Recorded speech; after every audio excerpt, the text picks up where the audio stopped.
그 정도 해서 개념서를 풀고 나면 저는 소단원별로는 응용서를 좀 바로 풀어보는 걸 좀 추천드리고는 싶어요. 네. 근데 이제 그럴 때 제가 오답을 이렇게 마무리했다라는 거는 뭐 개념서 한 단원을 기준으로 해서 뭐 맨 처음에 풀었을 때 본인이 이제 뭐 확인까지는 이제 자기가 이제 책 보면서 이렇게 했다고 치고, 그 다음에 뭐 이렇게 원 스텝이나 뭐 투 스텝 정도가 나온다 그러면 그런 것들은 자기가 이제 혼자서 스스로 완전히 풀어보고, 보고 그랬을 때 사실은 맨 처음 정답률이 한 70% 정도는 맨 처음에 풀어서 맞은 게 사실 제일 이상적일 수 있을 것 같고요. 그리고 자기가 계산 실수 좀 해서 틀렸지만 다시 스스로 고친 거, 보통 세모 만들 수 있는 게 한 15% 정도는 돼야 될 거고, 한 나머지 15% 정도는 그는 이제 질문이 조금 필요한 거, 그래서 답지를 살짝 참고한다든지 뭐 누구의 도움을 받는다든지 그렇게 해서 별표가 된 애들. 근데 그거를 이제 숙지를 해서 자기가 다시 풀었을 때는 스스로 풀 수 있는 상태. 그래도 이제 사실 별표는 다시 풀어보려고 하면 내일 풀고 그러면 또 애들이 또 기억이 안 나고 그러거든요. 그래도 이제 그 별표 문제들을 그래도 한 50% 정도는 자기가 다시 풀 수 있는 상태가 되었다. 그런 정도면 이제 그 단원의 개념이 좀 마스터 된 거라고 생각을 하고, 그리고 응용서로 넘어가면 어떨까 싶긴 해요. 그렇게 봤을 때는 사실은 뭐 제가 70, 15, 15 이렇게 얘기했기 때문에 뭐 마스터한 기준으로 생각하면 90%가 넘는 기준을 말씀드리는 거기는 한데, 개념은 조금 그렇게 좀 그리고 또 개념서는 그렇게 어렵지 않아요 사실. 그 정도를 만드는 게 그렇게 어렵진 않아요 사실. 응용을 그렇게 잘 한다고 해서 심화를 잘하는 것도 좀 다른 차원인데, 개념서를 한 그 정도 비율로 한 90% 정도 자기가 좀, 근데 물론 다시 풀면 애들이 또 계산 실수를 하기 때문에 뭐 다시 풀었을 때 정답률은 뭐 70%보다 높아졌겠죠. 한 85% 요 정도 됐을 거예요. 그 정도가 됐다면 이제 응용서로 좀 들어가라. 그래서 뭐 예를 들어서 인수분해 같은 걸 계속 기준으로 말씀드려도, 응용서 앞부분은 사실 개념서에 있는 것들을 그냥 유형을 이렇게 나눠놓은 것 뿐이거든요.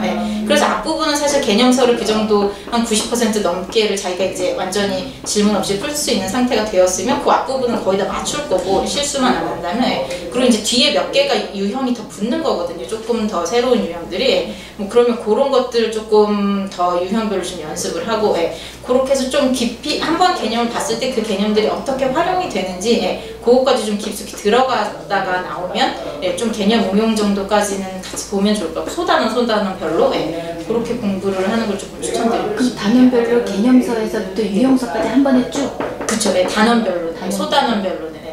이제 개념을 해서부터 응용해서 심화까지 쭉 들어가기는 사실은 애들이 어느 순간 막 턱이 막혀요. 그러니까 응용까지 조금 들어갔으면 조금 숨고르기를 하고 다음 단원 가서 또 새로운 걸 좀 배우고 뭐 이렇게 한다고 하면 이제 그래도 이제 심화를 한 바퀴 다시 돌아야 되니까, 다시 심화를 돌 때쯤이 되면 약간 박음질식 공부를 조금 추천드리거든요. 아까 응용서 자체도 사실 앞부분은 개념서 수준의 문제들이에요. 그럼 자동으로 박음질이 되는 거고, 뭐 그 심화서 같은 경우는, 근데 심화서는 사실 말 그대로 심화 위주로 많이 있거든요.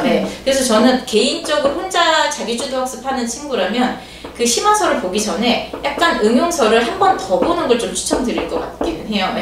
어쨌든 개념 응용을 끝내놓고 선에 심화를 하면 시간이 좀 지났잖아요. 그러면 응용서를 뭐 한 권이어도 괜찮아요. 한 권을 자기가 개념 풀 때 제대로 한 권을 풀었다. 뭐 동그라미, 세모, 별 이렇게 그 구분해가면서 별표는 한 번 다시 풀어봤고, 요거까지 했다면 자기가 세모와 별 정도는 다시 한번 보는 거죠. 뭐 그리고 사실은 매번에 공부를 할 때 개념은 항상 다시 봐야 돼요.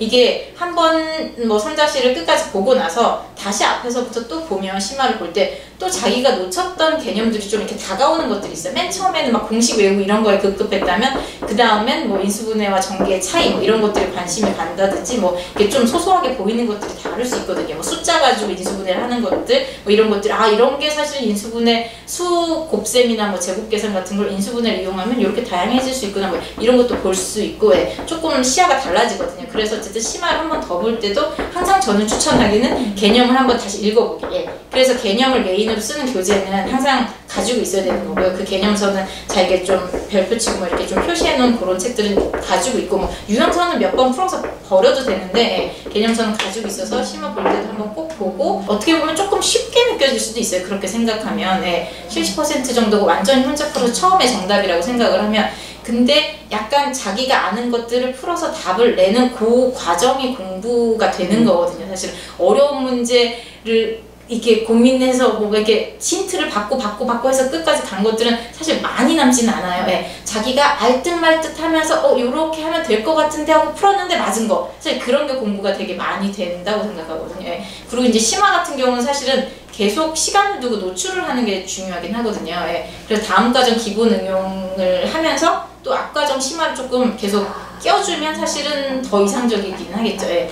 그때는 뭐 설명이나 막 이런 걸 듣는 게 아니고 말 그대로 한 문제 한 문제 계속 고민하면서 자기가 끝까지 풀어보려고 하고 좀 안 풀리면 그냥 좀 덮어놨다가 예. 내일 좀 다시 풀어보고 한 일주일 있다 다시 풀어보고 예. 그래서 심화는 조금 시간을 좀 길게 갈 수 있으면 좋고 뭐 개념 응용은 자기가 이제 혼자 공부한다고 생각했을 때 스케줄에 맞춰서 좀 공부를 한다면 예. 심화는 앞에 과정들을 계속 이렇게 쌓아놓고서는 좀 풀고 안 되면 좀 덮어놓고 뭐 이렇게 해서 좀 해결력 자체를 높이는 그런 습관이 좀 필요할 것 같아요.